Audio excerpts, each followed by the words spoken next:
Penuh nih, penuh. Oke, teman-teman, saya minta fokus sebentar ya. Oke. Ya, selamat pagi rekan-rekan pemuda.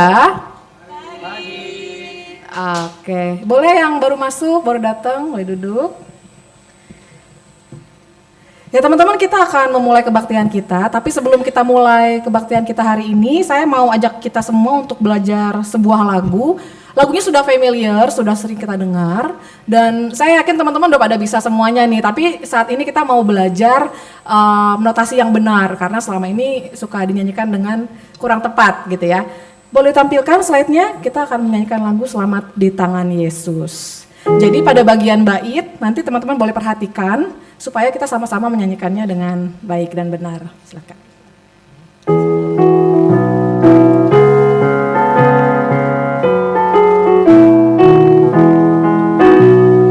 Selamat di tangan Yesus, aman relukannya, dalam teduh kasih-Nya aku bahagia.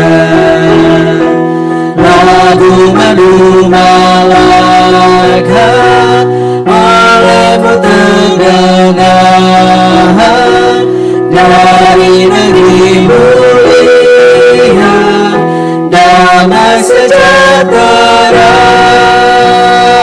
Selamat di tangan Yesus, aman pelukannya, dalam teduh kasih-Nya aku bahagia. Ya, jadi di bagian bait itu akan ada ditahan sedikit, lalu seperti tadi, damai sejahtera, gitu ya. Jadi setiap bait nanti di akhirnya akan ada seperti itu, ditahan ya. Ya, teman-teman, saat ini kita mau datang untuk memulai kebaktian kita. Saya undang teman-teman untuk mengambil sikap saat teduh di hadapan Tuhan.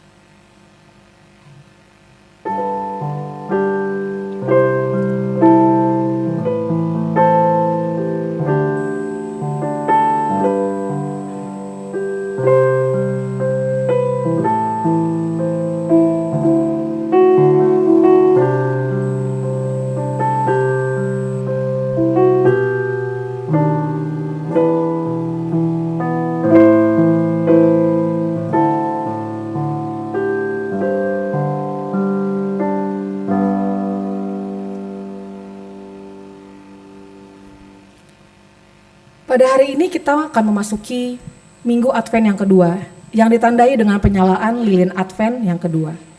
Kita diingatkan untuk mempersiapkan jalan bagi kedatangan Tuhan.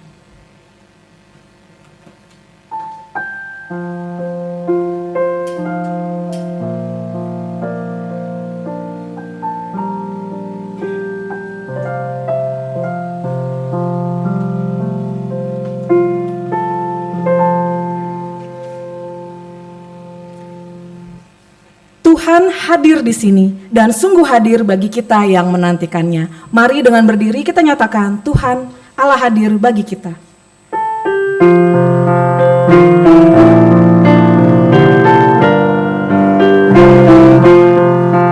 Allah hadir bagi kita dan hendak memberi berkat, melimpahkan kuasa Roh-Nya bagai hujan yang lebat.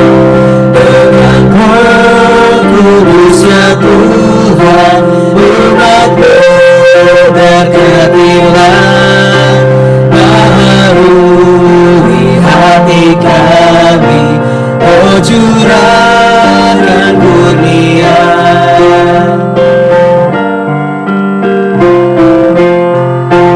Allah hadir, sungguh hadir di zamannya yang kudus. Biar kasih kurnia-Nya menyegarkan kita terus. Dengan Roh Kudus-Nya Tuhan, umat-Mu berkatilah, baharui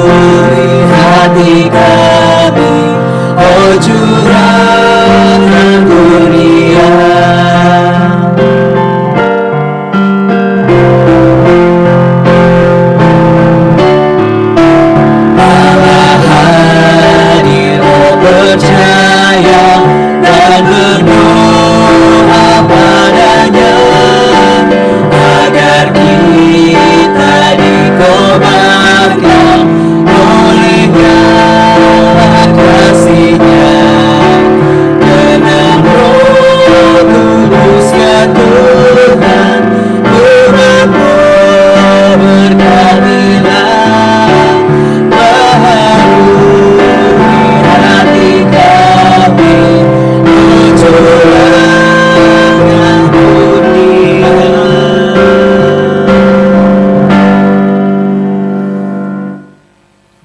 Rekan pemuda yang dikasihi Tuhan, kita meyakini bahwa ibadah ini terjadi karena pertolongan kita ialah di dalam nama Tuhan yang menjadikan langit dan bumi, yang kasih setianya kekal selama-lamanya.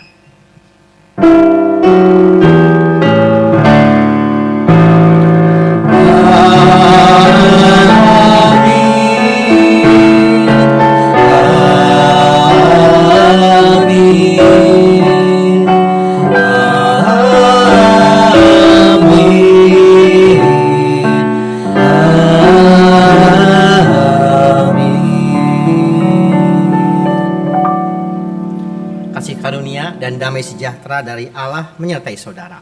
Dan menyertai saudara juga.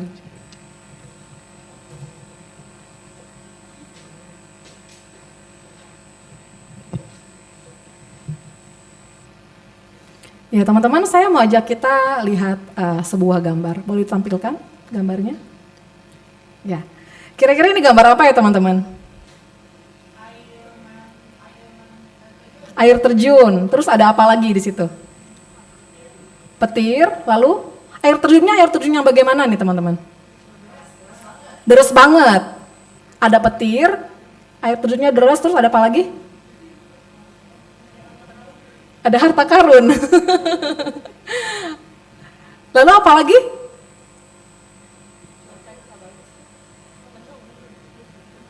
Ada jurang. Ada turunan ya. Lalu apa lagi?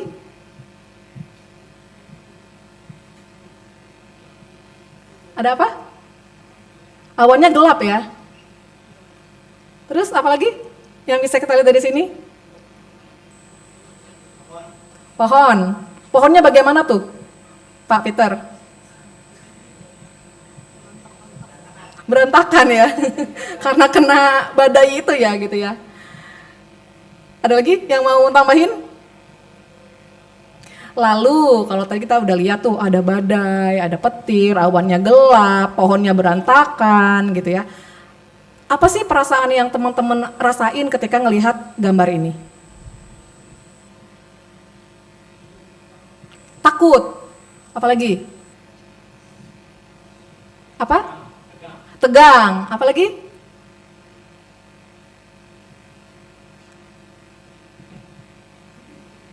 Ada lagi yang lain? Ya kalau saya sih pasti pengen nangis ya kalau ngeliat kayak gitu. Kayak tiba-tiba taruh di situ terus aduh bingung nih mau ngapain gitu. Oke. Udah ya, dilihat gambarnya ya. Perasaan yang kita rasain ketika ada petir dan segala macamnya ini adalah tegang, takut gitu ya, khawatir, bingung gitu. Lalu kalau saya kasih satu gambar lagi, ini tadi yang Feli bilang harta karun nih kayaknya nih ya. Coba gambar kedua. Ya, kira-kira gambar apa tuh teman-teman?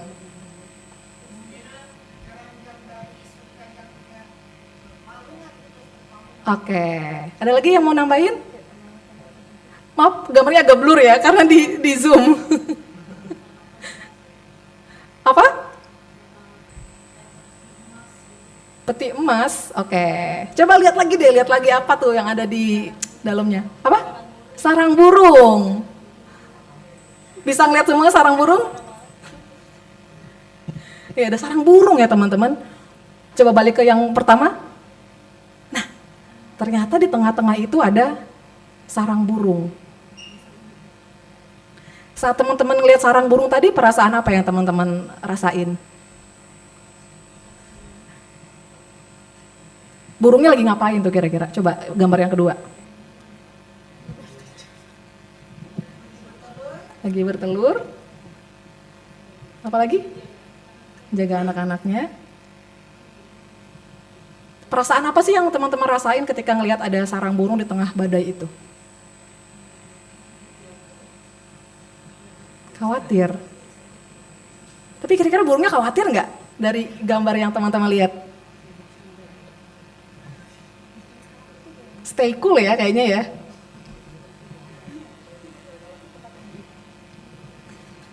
Oke. Apa nih yang mau aduh kok ngapain sih ngelihat gambar sarang burung di tengah-tengah badai gitu ya teman-teman. Iya. Tema kita hari ini peace of mind gitu teman-teman. Mungkin waktu kecil kita nggak punya terlalu banyak pikiran yang bagaimana, cuman pikirannya ya sekolah, main gitu ya, jajan, tidur gitu ya, nggak ada pikiran yang gimana-gimana. Tapi beranjak dewasa, memasuki usia pemuda, mungkin kita akan ngerasain hal-hal yang ada di dalam gambar pertama tadi. Ada awan gelap mungkin dalam kehidupan kita, dalam pekerjaan kita, dalam keluarga kita, pelayanan kita, atau mungkin ada tiba-tiba ada petir, tiba-tiba hidup kita berantakan kayak pohon tadi gitu ya, kena badai. Tetapi kita mau lihat bahwa di tengah-tengah badai itu sekalipun ada kehidupan yang tenang dalam sarang burung itu.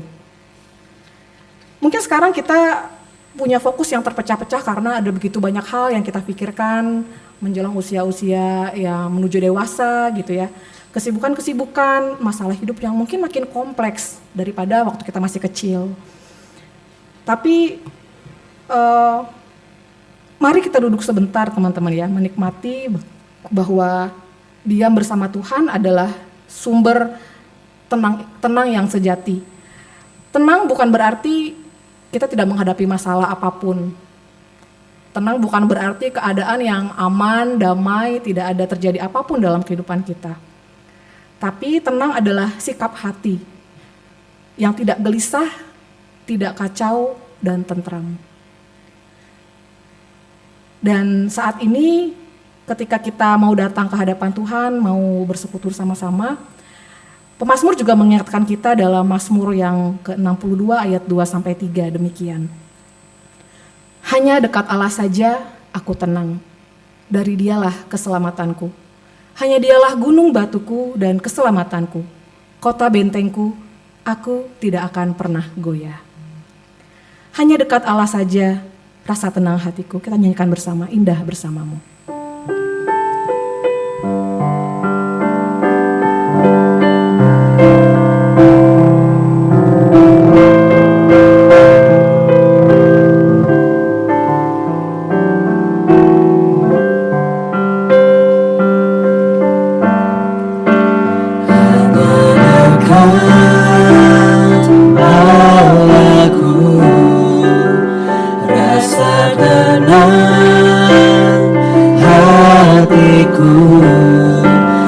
Sertai jalanku sepanjang hidupku.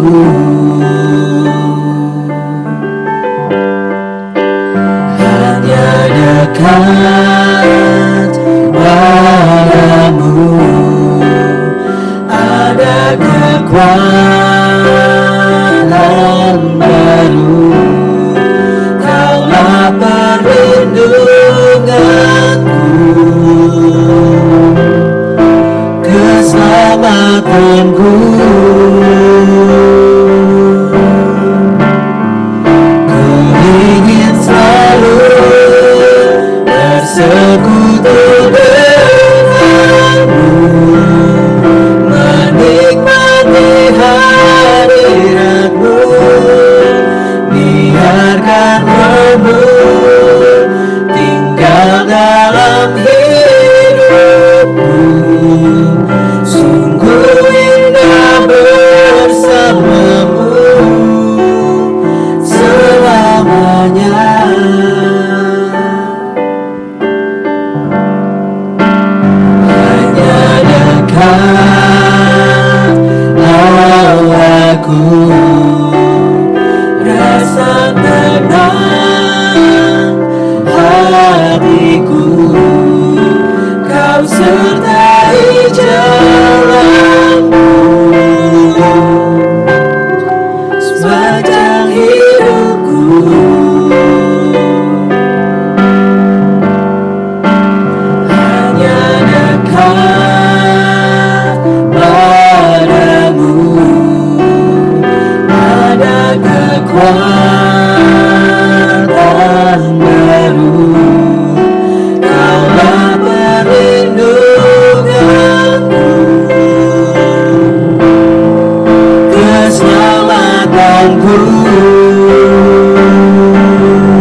selalu bersekutu denganmu, menikmati hadiratmu.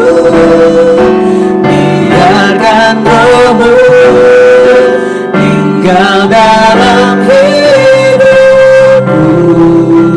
Sungguh indah bersamamu. Sungguh indah bersamamu.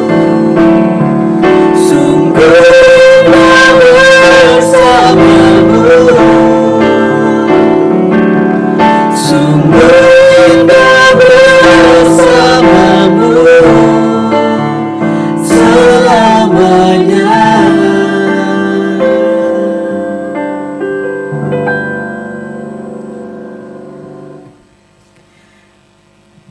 Kalau tadi kita menyanyikan hanya dekat Allahku, rasa tenang hatiku. Tapi pernah nggak teman-teman ngerasa bahwa saya sudah merasa dekat dengan Allah, tapi kok tetap tidak merasa tenang atau damai ya? Saya sudah rajin beribadah, saya rajin saat teduh, saya rajin ikut kegiatan di gereja, saya orang baik gitu ya. Tapi kok saya nggak ngerasain tenang ya dalam kehidupan saya? Ada hal-hal yang membuat kita terus merasa gelisah, terus merasa khawatir, merasa kacau, merasa bingung gitu ya teman-teman. Atau jangan-jangan kita yang katanya dekat dengan Allah, ternyata bukan Allahnya yang menjauh, tapi kitanya yang menutup telinga dan pintu hati kita untuk Tuhan mau berbicara lewat waktu-waktu yang tenang, waktu-waktu bersama-sama dengan Tuhan. Apalagi dengan kesibukan kita selama ini, mungkin kita ngerasa, oh saya nggak punya waktu Tuhan buat bisa punya waktu yang tenang dengan Tuhan, berdua saja dengan Tuhan. Oh saya nggak punya cukup waktu karena saya harus ngurusin ini, harus ngurusin itu gitu. Teman-teman, setiap orang pasti punya pergumulan, punya masalah, punya hal-hal yang dipikirkan. Tapi bagaimana respon kita ketika kita menghadapi hal-hal tersebut? Apakah membuat kita menjadi semakin dekat dengan Tuhan? Atau kita jadi orang-orang yang overthinking, mikirin hal-hal yang gak seharusnya kita pikirin, tapi kita pikirin gitu ya. Jadinya kita stres, kita jadi cepat lelah, kita jadi gak bersemangat dalam menghadapi kehidupan kita. Teman-teman, saat ini mari kita datang ke hadapan Tuhan. Melalui masa-masa Advent ini juga menjadi momen yang baik bagi kita untuk berefleksi bahwa masalah atau pergumulan bisa datang kapan saja dan kepada siapa saja. Namun Yesus yang kita nantikan kelahirannya, dengan sabar menanti dengan lemah lembut, mengetuk pintu hati kita agar kembali padanya. Engkau sabar menanti. Marilah sambil menyanyikan lagu ini juga menjadi pengakuan kita ke hadapan Tuhan bahwa sudah berapa lama kita tidak membuka pintu hati kita untuk Tuhan boleh masuk, untuk boleh datang dalam hati kita. Dengan setengah suara kita menyanyikan Engkau sabar menanti. Engkau sabar menanti, sedikit ajamu menungguku bukakan bagi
luka di tangan dan muka yang welas, sebab dosaku Tuhan terganting bentukku,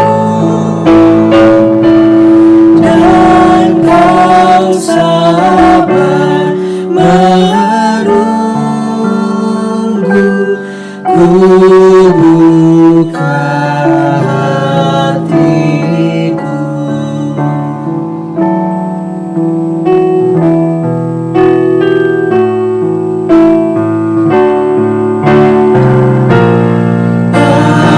Engkau menyapa padaku dengan lemah lembut, untuk putraku tahan derita kemelut. Beginikan caramu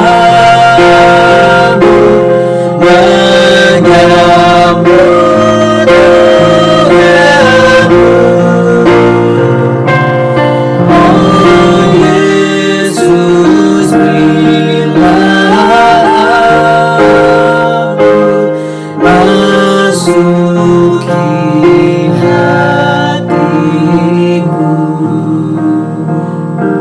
Terima kasih ya Tuhan untuk Engkau yang dengan sabar menanti kami membuka pintu hati kami.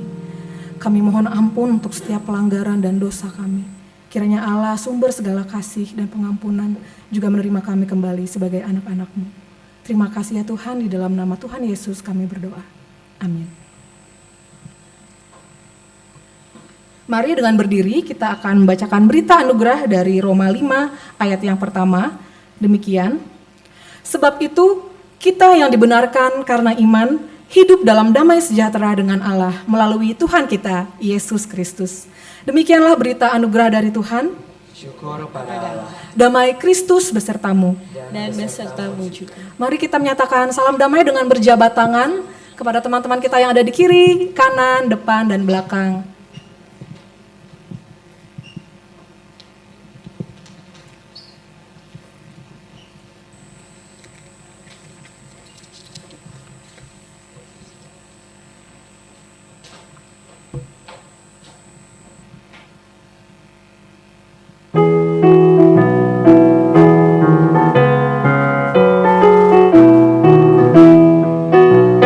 Sama di tangan Yesus, Abang pelukannya, dalam teduh kasih-Nya aku bahagia. Lagu mandu malaikat boleh terdengar dari negeri mulia, damai sejahtera. Selamat di tangan Yesus, hamba pelukannya, dalam madu kasih-Nya aku bahagia.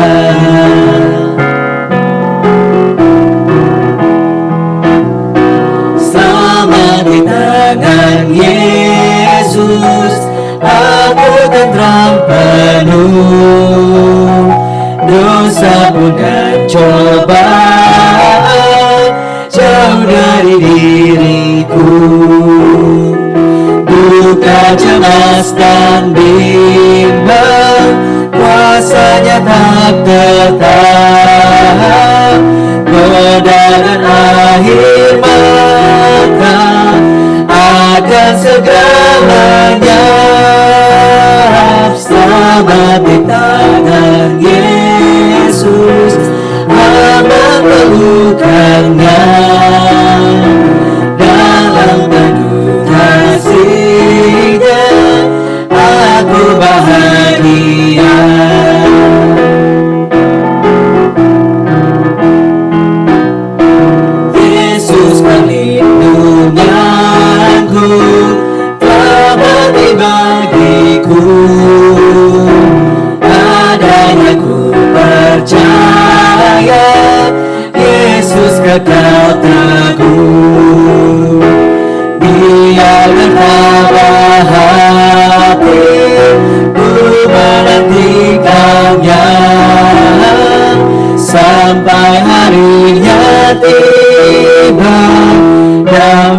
dan mereka selamat di tangan Yesus, aman pelukannya, dalam teduh kasih-Nya aku bahagia.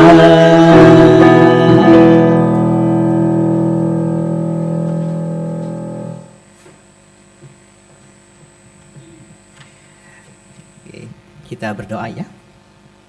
Kristus, kami memohon Roh-Mu lah yang menolong kami agar kami dapat mengerti akan kebenaran sabda Tuhan. Dalam Kristus kami berdoa, amin. Ya. Silakan duduk.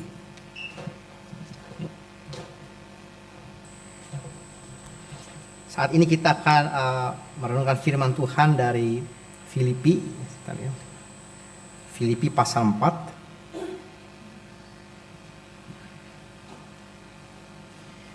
Filipi pasal 4 ayat 4 sampai 9. Saya akan membaca menggunakan Alkitab TB2 ya. Filipi pasal 4 ayat 4 sampai 9. Bersukacitalah senantiasa dalam Tuhan. Sekali lagi kukatakan bersukacitalah. Hendaklah kebaikan hatimu diketahui semua orang. Tuhan sudah dekat. Janganlah khawatir tentang apapun juga, tetapi nyatakanlah dalam segala hal keinginanmu kepada Allah dalam doa dan permohonan dengan ucapan syukur. Damai sejahtera Allah yang melampaui segala akal akan memelihara hati dan pikiranmu dalam Kristus Yesus. Akhirnya saudara-saudara, semua yang benar, semua yang mulia, semua yang adil, semua yang suci, semua yang manis, semua yang sedap didengar, semua yang disebut kebajikan dan patut dipuji, pikirkanlah semuanya itu. Apa yang telah kamu pelajari tentang kamu, yang telah kamu terima, yang telah kamu dengar, dan yang telah kamu lihat dariku, lakukanlah itu. Dengan demikian Allah sumber damai sejahtera akan menyertai kamu. Demikianlah firman Tuhan. Berbahagialah kita yang tidak sekadar membaca, tetapi juga kemudian melakukan di dalam keseharian. Maranatha.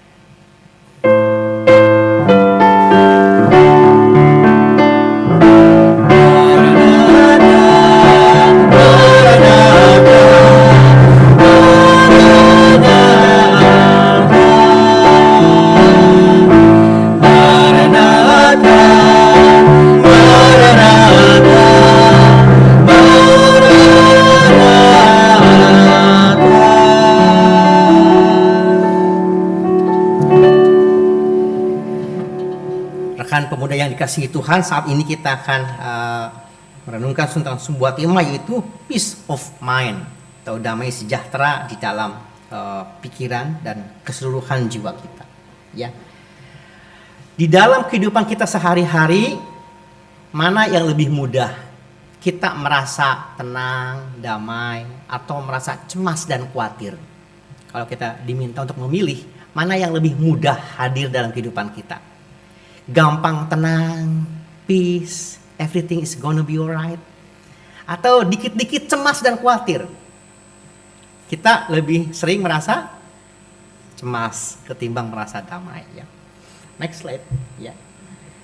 Setiap orang bisa khawatir dalam hidupnya dan gampang untuk khawatir. Misalkan kalau kita yang punya keluarga, anggota keluarga, papa, mama yang sedang sakit, orang tua yang sedang sakit, kita cemas.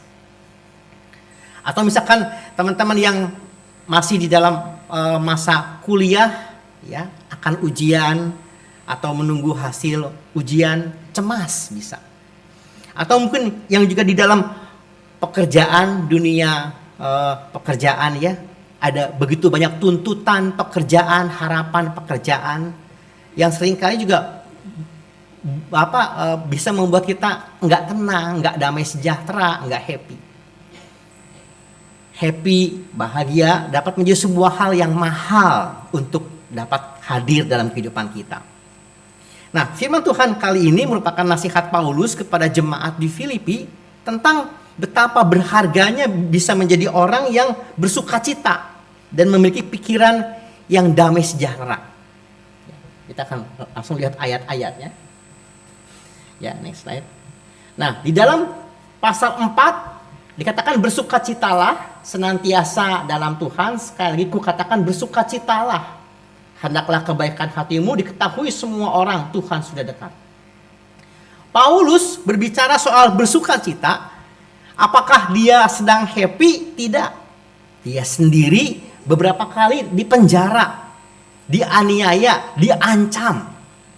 Jadi dalam keadaan penuh tantangan dan ancaman, jemaat di Filipi pun ada saatnya mengalami tantangan, penganiayaan, penindasan. Nah, ketika Paulus menghadapi situasi seperti itu dan juga jemaat di Filipi menghadapi tantangan, kok Paulus memberikan sebuah nasihat bersukacitalah senantiasa. Ini mau berbicara soal pilihan. Meski Paulus sedang berada di dalam penjara, Paulus sedang memberikan sebuah kekuatan bahwa sukacita adalah pilihan. Sukacita tidak tergantung pada suasana, tetapi pada relasi dengan Tuhan. Kalau kita seringkali kalau misalkan hari ini mendung, aduh hari ini mendung, hatiku ikut mendung. Ya, itu namanya perasaan tergantung pada suasana. Kalau udaranya panas, aduh hatiku juga ikut panas. Nah, gitu ya.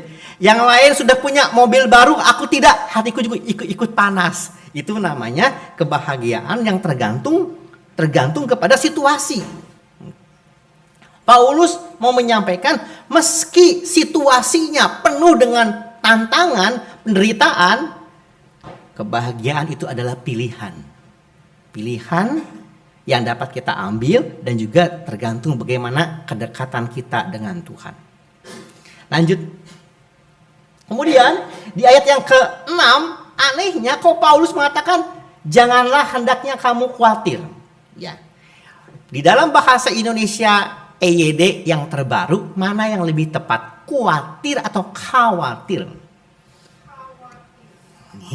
Yang lebih tepat sekarang adalah khawatir, KH ya. Kalau di dalam EYD khawatir. Ya, sedikit tes bahasa Indonesia ya. Mana yang lebih tepat di dalam sekarang? Seksama atau saksama? Sek apa sak? Jawabannya adalah saksama. Ada lagi bahasa Alkitab, ini kuisnya cukup yang ketiga ya. Kerajaan sorga apa surga? O apa U? Jawabannya adalah U, surga. Jadi itulah ketika kita menggunakan Alkitab TB2 kita bisa lihat ya. Kalau ini sebelum ke sini ya. Di dalam Lukas pasal 2 dikatakan lalu kemudian bayi itu dibungkus dengan lampin ya. Ada yang pernah dengar Alkitab TB2? Apa yang terbaru? Bukan dibungkus dengan lampin TB2. Ada yang tahu nggak? Dibedung dengan kain. Kok bedung? Emang itu bendungan? Bukan, itu berasal dari kalau yang sudah pernah melahirkan bedongan kain. Nah, tetapi itu semua apa sih hubungannya dengan ayat ini? Adalah, nah, kenapa Paulus mengatakan jangan khawatir tentang apapun juga? Padahal manusia realitanya orang yang penuh dengan kekhawatiran. Tetapi nyatakanlah dalam segala hal keinginanmu kepada Allah dalam doa dan permohonan dan ucapan syukur. Di dalam ayat 6 ini itu ada 3 poin yang menarik. Jadi ini bukan ayat yang muncul sekilas, tapi di dalam ayat 6 ini ada 3 poin yang dapat kita pisahkan. Pertama, janganlah hendaknya kamu khawatir tentang apapun juga. Meski memang khawatir, diarahkan supaya kita khawatir, takut itu kalau dalam bahasa Yunaninya adalah phobos. Phobos kalau dalam dunia psikologi menjadi fobia. Jadinya saya takut kecoa is okay. Tapi kalau saya fobia terhadap kecoa sedang duduk, saya udah lari duluan. Nah, bukan ketakutan yang seperti itu yang dimaksud. Ada perasaan takut membuat kita waspada, that is okay. Tetapi ketakutan yang berlebihan, yang namanya fobia, itulah yang jangan ada. Maksudnya itu. Ya. Janganlah kamu khawatir tentang Allah. Jadi kalau ada rasa khawatir dalam diri kita yang membuat kita aware, membuat kita waspada, membuat kita sigap, membuat kita bertumbuh, that is okay. Tapi kalau ketakutan, kekhawatiran yang berlebihan, itu yang tidak diharapkan. Tapi di situ ada koma. Ya udah, kalau kamu masih khawatir juga, oke, koma. Nyatakan segala keinginanmu kepada Allah dalam doa. Apakah titik? Tidak. Ada kata dan. Jadi, oke, kalau kamu masih khawatir, sampaikanlah itu kepada Allah, kepada Tuhan dalam doa. Tetapi ada tetapinya lagi. Dan permohonan dengan ucapan syukur. Apa artinya dengan ucapan syukur? Ucapan syukur itu adalah kemampuan kita melihat hal positif yang masih sedang terjadi dalam kehidupan kita. Hal positif yang baik yang sudah terjadi di masa lalu ataupun sampai saat ini. Oke, kamu khawatir tentang banyak hal, sampaikan. Tapi juga masih ada hal-hal positif yang masih ada dalam hidupmu. Orang Jawa lebih paham akan hal ini. Kalau ada yang namanya si untung. Kakinya kelindas ban. Satu, untung masih satu. Belum dua-duanya gitu ya. Nah, jadi kalau orang Jawa kakinya kelindas motor satu, saya mengucap syukur, masih untung masih ada satu. Tapi inti poinnya adalah ketika berbagai banyak hal buruk yang terjadi dalam kehidupan kita, pasti tidak semuanya buruk. Pasti ada hal-hal positif. Tapi mampu nggak kita untuk melihat itu yang masih ada dalam kehidupan kita? Perikop ini itu sangat banyak refleksinya mendalam. Saya menyampaikan sebuah kisah. Sekitar 3 minggu yang lalu saya ikut rapat. Ada sebuah rapat pleno. Terus ada sepasang suami istri cerita begini. Pak, saya naik mobil dari Tangerang, dari kota modern mau ke Bandung, ke daerah Pasteur. Jaraknya itu 180 km. Ya. Kemudian mobil itu di kilometer 179, artinya 1 km menjelang gate Pasteur mati dan mogok. Jadi jaraknya 180 km. Di kilometer 179, artinya sekilometer lagi itu pintu gerbangnya udah kelihatan, mobilnya mogok. Kalau suami istri naik mobil mogok seperti itu di kilometer 179, apa yang bakal terjadi? Percakapannya apa? Sang istri biasanya ngomong, dasar suami, sudah saya bilang servis rutin, kamu sih nggak servis rutin, jadinya begitu ya. Itu namanya playing victim. Senantiasa nyari kesalahan orang. Sudah dibilang sering servis, kamu lupa servis ya. Jadinya begini. Jadi cari-cari kesalahan. Nah, itu terus kemudian si istri juga terpancing marah. Kenapa Tuhan? Tinggal 1 kilometer lagi Tuhan. Kan 1 kilometer lagi sampai exit tol kan bisa cari bengkel. Tuhan kenapa? Tinggal 1 kilometer lagi. Lalu kemudian istri menenangkan diri dan sang suami berkata begini. Jangan terpaku hanya lihat 1 kilometer tantangan, kesusahan yang terjadi. Tapi lihatlah Tuhan sudah membimbing kita 179 kilometer Tuhan menyertai kita.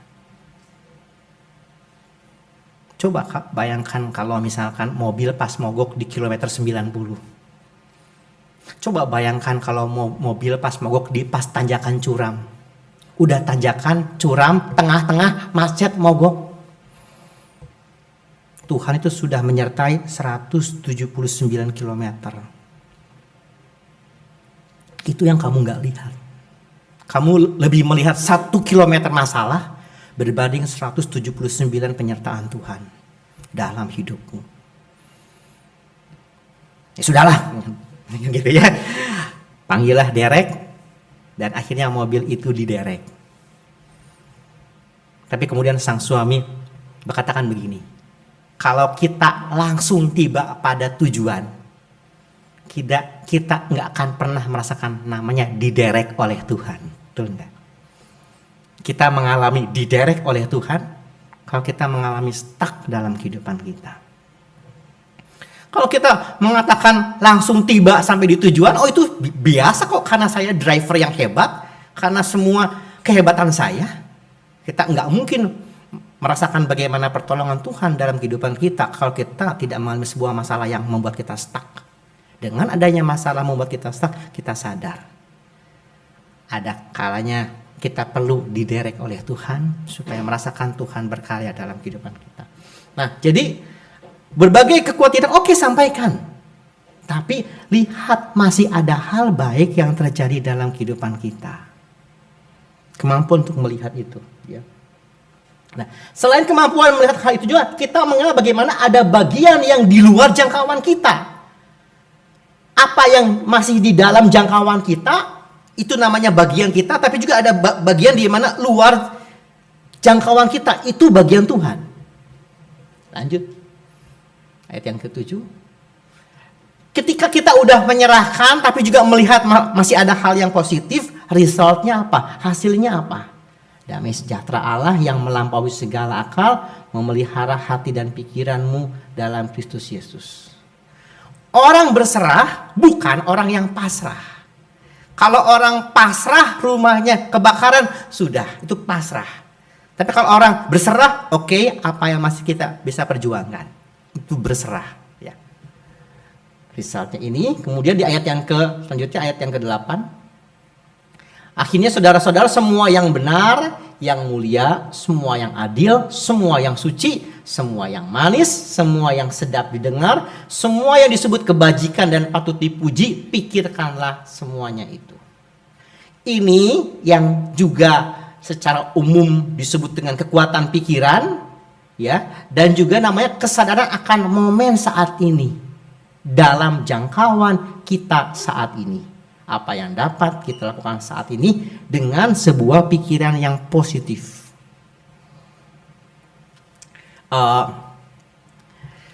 Bagaimana kita secara sederhana berbicara soal momen saat ini? Bahasa Inggrisnya the power of now, saat ini. Suatu kali begini, ada seorang kaisar ingin jadi kaisar yang bijaksana. Kemudian dia merenungkan sampai dia menemukan 3 pertanyaan. Dan dengan 3 pertanyaan ini membuat si kaisar menjadi bijaksana. Ya. Pertanyaan pertama begini. Kapankah waktu yang paling berharga bagi Anda? Jangan dulu dijawab. Kapan? 什么时候最重要那个时间? Kapankah waktu yang paling berharga dalam hidup Anda? Yang kedua, siapakah orang yang paling berharga dalam hidup Anda? 是谁哪个最重要那个人?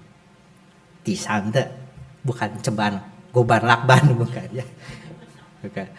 Yang pertama kan kapan, waktu yang paling berharga. Yang kedua, siapa orang yang paling berharga. Yang ketiga, apa hal yang paling penting yang akan Anda lakukan yang paling berharga dalam hidup Anda. Pertama kapan, kedua siapa, dan yang ketiga adalah apa hal yang paling penting yang akan Anda lakukan yang berharga dalam hidupmu. Setiap orang bisa punya jawaban. Kalau saya nanya sama lansia, jawabannya kapan waktu yang paling penting? Setiap saat. Ya. Loh, kalau saya tanya lagi kemudian, siapa orang yang paling berharga? Mungkin ada yang jawabnya anak, pacar, orang tua, mama, dan segala macam. Apa hal yang paling penting untuk dilakukan? Kalau saya nanya pada orang Kristen, berdoa gitu ya. Tapi karena ini 3 pertanyaan kaisar, maka kaisar yang menemukan jawaban dan dia yang menemukan pertanyaan dan kemudian dia juga yang menemukan jawabannya. Kemudian kata kaisar begini, kapankah waktu yang paling penting bagi si kaisar? Jawabannya, saat ini. In this moment. Kata kaisar, kapan waktu yang paling penting bagi kaisar? Saat ini. In this moment. Lalu kata kaisar, siapa orang yang paling penting bagi kaisar? Kira-kira apa jawabannya? Yang paling penting bagi kaisar ada orang yang ada di depan Anda saat ini.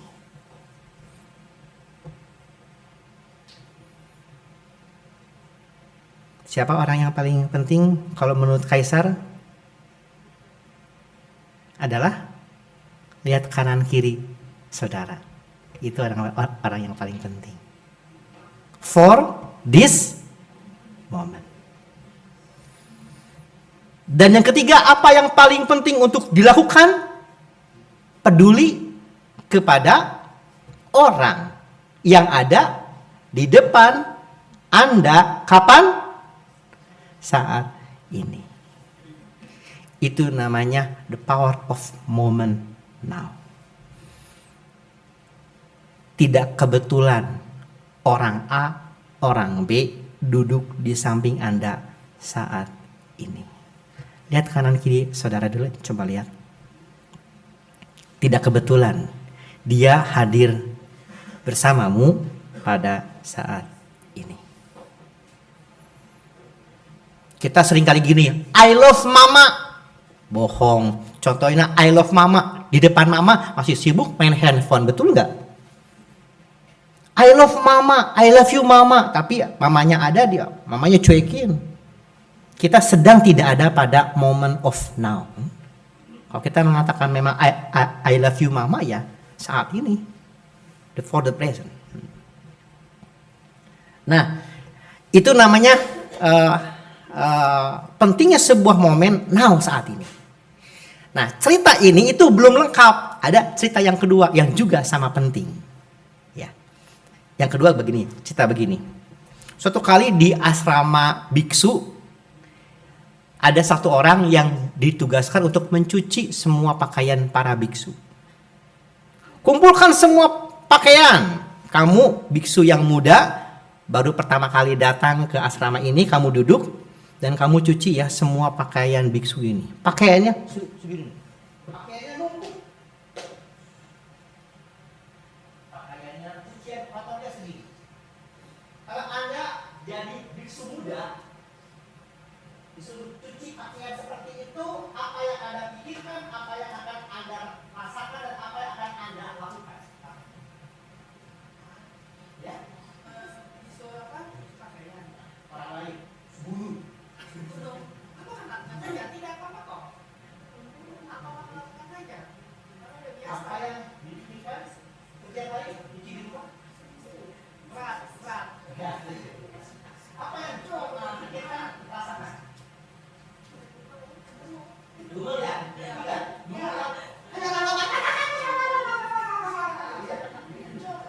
Pilihan pertama ngomong. Pilihan kedua ada memandang. Ini pakaian itu ya.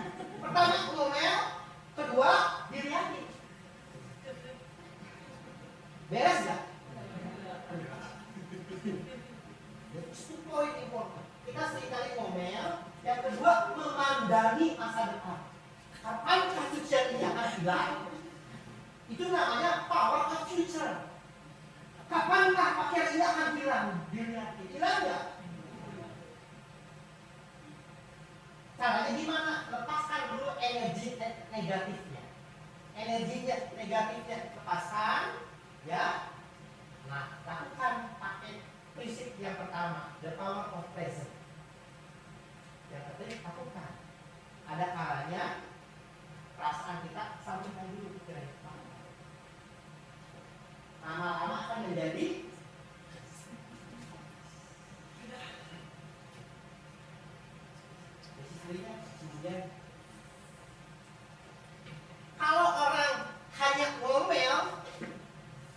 tidak memandang, itu orang yang menempatkan the future is everything. Nggak salah. Orang yang punya masa depan adalah orang yang punya impian. Orang yang punya dream, punya semangat, betul? Nggak salah. Orang yang tidak punya impian, kemanakah hidupmu? Aku tidak tahu. Tapi kalau orang yang punya tujuan, contohnya, saya punya cita-cita apa? Ingin punya rumah, impian kan? Dengan punya dream, punya semangat, punya energi yang mau dicapai. Saya nanti mau liburan kemana? Itu semangat. Mau yang liburan mau kemana? Pulau Komodo, mau ke Bali. Dengan adanya dream membuat kita semangat, betul? Yes. Tapi kita perlu bahasa simpelnya mensinkronize, merefleksikan antara masa lalu, saat ini, dan masa depan. Setiap orang pasti punya pengalaman. Tetapi tidak semua orang belajar dari pengalaman. Cukup? Belum. Kalimatnya belum selesai. Setiap orang punya pengalaman, tapi belum tentu setiap orang belajar dari pengalaman. Orang yang sudah punya pengalaman dan belajar, udah cukup? Belum. Dan kemudian mengubah hidupnya. Saya sudah keliling dunia, berarti Anda punya banyak pengalaman. Dan kemudian saya belajar dari pengalaman itu, menarik. Lesson, I reflect something, I learn something. Kalau udah learn, apakah sudah stop? No, apa? Yang ketiga, apa yang perlu diubah dalam diri saya? Kita perlu sampai tahap 3. Saya sudah keliling dunia, Pak. Oke, Anda punya banyak pengalaman. Tapi apakah Anda belajar dari pengalaman itu? Oke, saya mau belajar. Learn something. Kalau udah learn something, change something. Mengubah kehidupan kita. Nah, dalam kaitan ini, ya, apakah kemudian jadi Paulus hanya mengajarkan soal motivasi? No. Tetapi, next slide. Apa yang telah kamu pelajari, yang telah kamu terima, Allah sumber damai sejahtera menyertai kamu. Sehingga Tuhan sang empunya berkat, kekuatan dan keberhasilan, Dia tidak akan membiarkan kita berjalan sendiri. Banyak hal yang dapat membuat kita happy, misalkan punya iPhone baru, punya pacar, atau punya banyak hal. Tetapi damai sejahtera yang sejati adalah karena kalau kita menjaga relasi kita dengan Tuhan. Bukan semata dekat dengan Tuhan, tapi senantiasa menjaga kedekatan dengan Tuhan. Lanjut. Ya, oh belum. Coba ada satu slide lagi coba ya. Ada satu slide lagi. Nah, ada seorang yang bernama Sir Roger Bannister, ya. Dia adalah pelari sprint 1 mil, berarti sekitar 1,2 kilometer, ya. Umumnya orang mampu menempuh jarak lari sprint 1,2 kilometer kira-kira 4 menit lebih. 4 menit lebih. Kata orang Mesir, orang bisa lari selama 1,2 mil atau 1 mil 1,2 kilometer bisa mencapai 4 menit. Caranya gimana?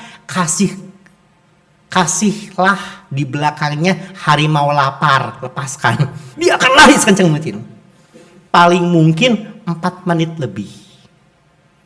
Tapi kata dia, bagi orang itu mustahil. Saya mau lari, saya akan coba tarik pada kemampuan optimalnya. Maka dia berhasil menjadi pelari tercepat 3 menit 57 detik. Kita lihat ya videonya. Oke. Ada Up to the suaranya. finishing line. Time 3 minutes 59.4 seconds. Staggering 4 minute mile. Magnificent athletic achievement. Well done, Roger Bannister. A 4 minute mile is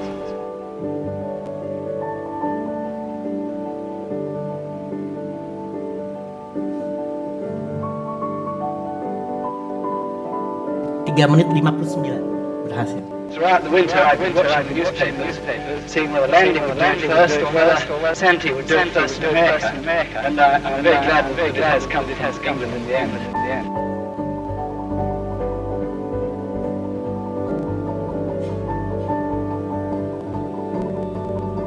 Kemudian dia retire 1954.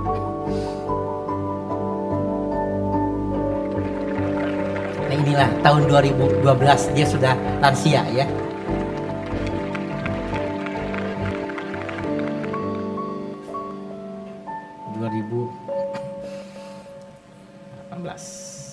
Ya, dia menyampaikan sebuah quotation begini. Bagaimana salah satunya saya bisa melakukan hal tersebut ketika saya berlari, fokuslah bahwa this is moment is very momen ini adalah momen yang sangat berharga karena semua energimu pada impianmu tapi juga kesadaran akan saat ini. The awareness for kesadaran akan saat ini. Nah, kalau kita menghubungkan secara iman, bagaimana? Tuhan tetap bekerja dalam kehidupan kita. Tapi Tuhan juga memberikan kita banyak pilihan kesempatan. Hari ini Anda mau happy, hari ini Anda mau cemas. Lakukan apa yang masih bisa kita lakukan dalam kemampuan kita.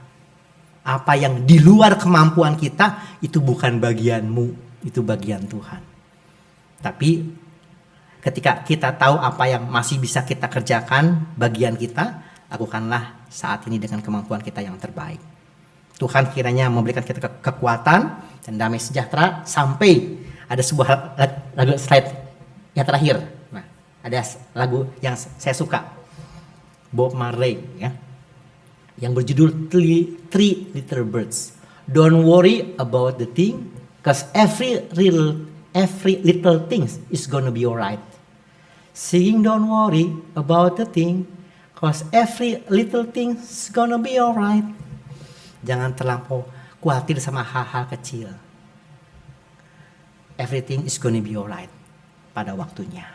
Kerjakan apa yang dapat kita kerjakan. Apa yang di luar kemampuan kita itu menjadi bagian Tuhan. Tuhan memberikan kita hikmat dan kekuatan. Amin. Saat teduh pada kita.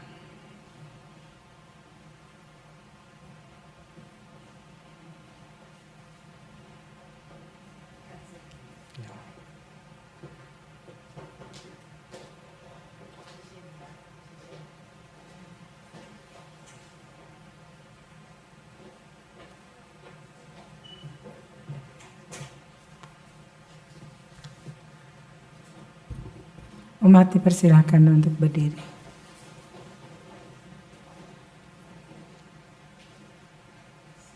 Bersama dengan gereja di segala abad dan tempat, marilah kita mengikrarkan pengakuan iman kita seturut dengan pengakuan iman rasuli demikian. Aku percaya kepada Allah, Bapa yang Maha Kuasa, Khalik langit dan bumi, dan kepada Yesus Kristus anaknya yang tunggal Tuhan kita, yang dikandung dari Roh Kudus, lahir dari anak darah Maria, yang menderita sengsara di bawah pemerintahan Pontius Pilatus, disalibkan, mati dan dikuburkan, turun ke dalam kerajaan maut. Pada hari yang ketiga, bangkit pula dari antara orang mati, naik ke surga, duduk di sebelah kanan Allah, Bapa yang Maha Kuasa, dan dari sana ia akan datang untuk menghakimi orang yang hidup dan yang mati. Aku percaya kepada Roh Kudus, gereja yang kudus dan am, persekutuan orang kudus, pengampunan dosa, kebangkitan orang mati, dan hidup yang kekal. Amin. Silakan duduk.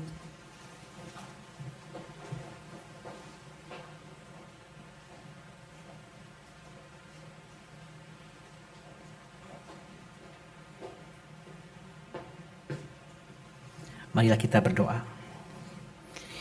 Ya Kristus Allah kami, ada begitu banyak kekhawatiran, kegelisahan, kecemasan dalam hati kami. Mampukanlah kami untuk kami dapat mengerjakan, melakukan apa yang dapat kami kerjakan. Dan kami percaya Tuhan pun akan memberikan pertolongan pada saatnya dengan cara Tuhan tersendiri. Tuhan, kami hendak berdoa Tuhan untuk jemaat Tuhan GKI Samanhudi di dalam memasuki masa Advent. Kiranya kami boleh menghayati makna penantian akan kedatangan Kristus kembali dan juga Kristus yang lahir dalam sejarah umat manusia. Dan Tuhan, kami juga mampukan kami hendak berdoa untuk semakin peduli kepada sesama kami sebagai pemuda dan pemudi. Kami hendak berdoa untuk kami di dalam pergumulan pekerjaan. Kami pun di dalam pergumulan di dalam masa pacaran. Dan Tuhan juga memberikan kami kesehatan yang baik. Dan kami pun hendak berdoa untuk saudara-saudara kami yang sedang bergumul dalam sakit. Tuhanlah yang menopang, memulihkan, menyembuhkan. Saudara-saudara kami yang sedang bergumul dalam sakit, Tuhanlah yang memulihkan, menyembuhkan dalam kuasa kasih kehendak Tuhan dengan topangan pertolongan Tuhan. Tuhan, kami juga hendak berdoa untuk rekan-rekan kami di dalam masa kuliah. Tuhanlah juga yang memberikan ketekunan, hikmat, sehingga apa yang dikerjakan di dalam masa kuliah menghasilkan hasil yang baik. Tuhan, berkatilah kehidupan kami, sehingga kami tetap berjuang mengandalkan Tuhan, dan kami percaya pertolongan Tuhan nyata pada waktunya. Di dalam Kristus kami berdoa. Amin. Dan juga Tuhan, kami hendak berdoa untuk saudara-saudara kami yang berulang tahun, yaitu Jenny 4 Desember dan juga Renaldi, Herdiman dan juga Ray 10 Desember. Tuhan memberkati saudara-saudara kami yang berulang tahun dengan berkat dari Tuhan. Dan Tuhan, kami juga hendak berdoa untuk kondisi Indonesia dalam memasuki bulan Februari tahun pemilu. Tuhanlah yang juga memberikan hikmat kepada calon pemimpin, dan juga Tuhan untuk peperangan yang masih terjadi, kiranya peperangan boleh segera terhenti. Di dalam Kristus kami naikkan doa syafaat ini. Amin.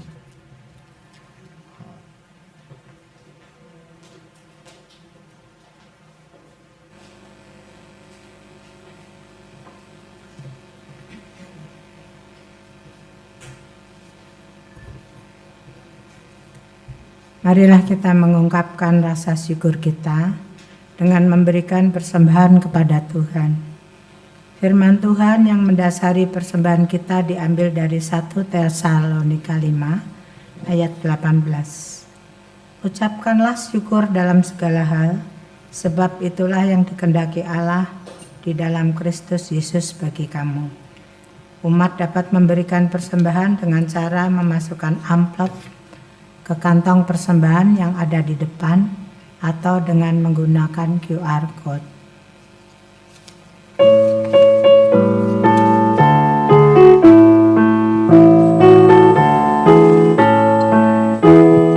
Hidup kita yang benar haruslah mengucap syukur, dalam Kristus bergemar. Janganlah takabur,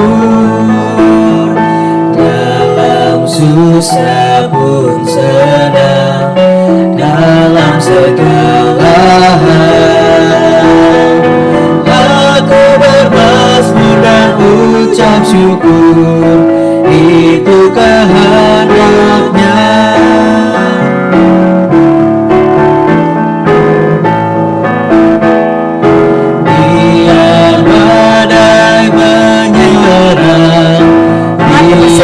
Ombak menerjang, aku akan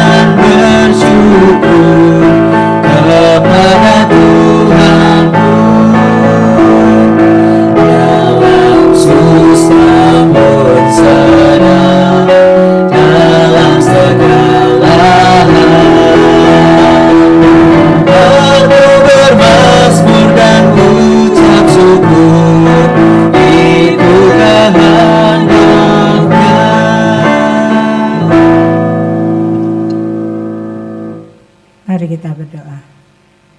Tuhan Allah Bapa kami yang Maha Kasih, terima kasih, puji syukur ya Tuhan, untuk berkat dan kasih Tuhan yang sudah kami terima dari Tuhan dari hari lepas hari. Dan pada saat ini kami juga bersyukur kalau kami boleh mempersembahkan persembahan kami.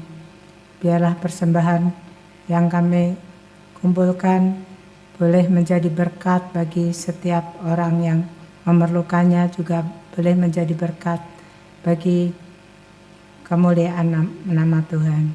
Terima kasih ya Tuhan, di dalam nama Tuhan kami Yesus Kristus kami berdoa dan mengucap syukur. Amin.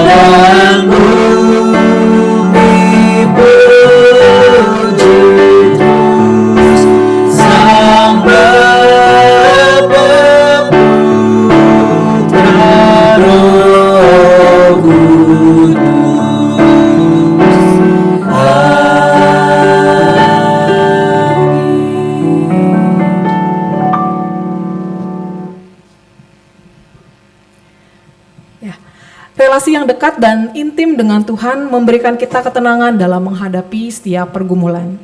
Mari lakukan bagian kita, maka Tuhan akan memampukan kita untuk bertindak dengan benar saat kita berharap dan mengandalkan Dia.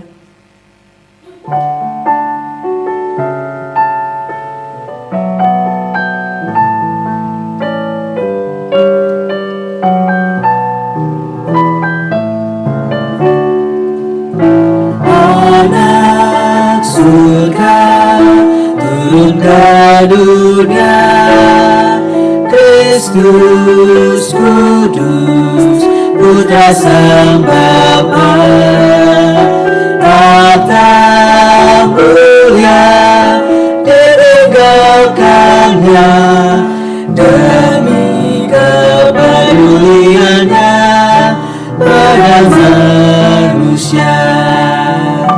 Banyak insan malang nasibnya, tiada kawan mempedulikan. Natal ini Kristus datanglah, biar kasih-Mu menghangatkan yang kesepian. Banyak anak hidup di jalan, miskin papa, luka batinnya.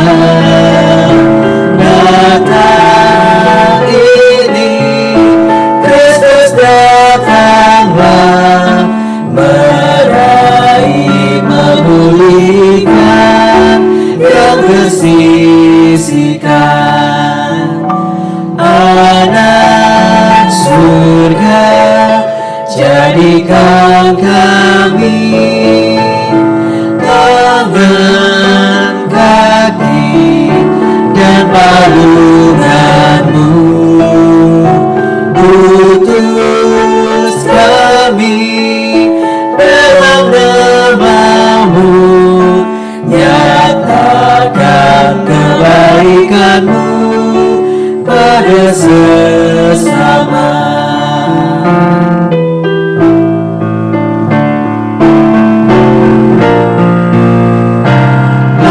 Anak surga, hadirlah dekat, datang lawan hati yang benar. Natal ini biarlah tiap insan merasa dan merayakan kasih-Mu Tuhan.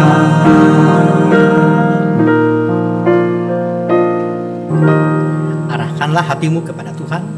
Kami mengarahkan hati kami kepada Tuhan. Jadilah saksi Kristus. Syukur kepada Allah, Terpujilah Tuhan. kini dan selamanya. Terimalah berkat dari Tuhan. Tuhan memberkati engkau dan melindungi engkau. Tuhan menyinari engkau dengan wajahnya dan memberikan engkau kasih karunia. Tuhan menghadapkan wajahnya kepadamu dan memberikan engkau damai sejahtera. Amin.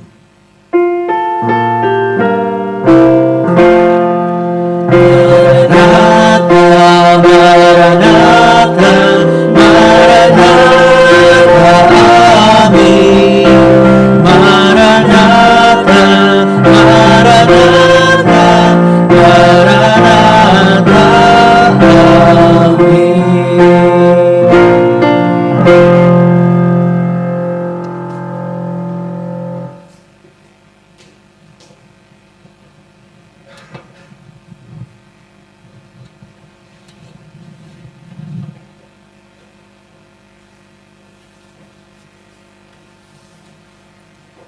Teman-teman boleh mengambil sikap saat teduh.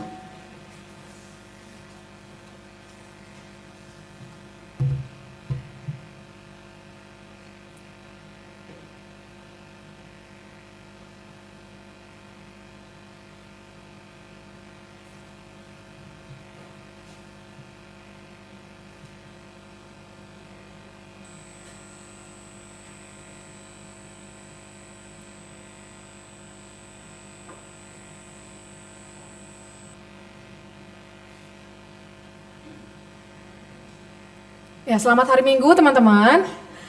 Sekarang kita akan melihat ada beberapa pengumuman yang akan, sudah muncul. Selamat datang buat teman-teman yang baru pertama kali beribadah di Komisi Pemuda. Ada yang baru pertama kali? Yang itu?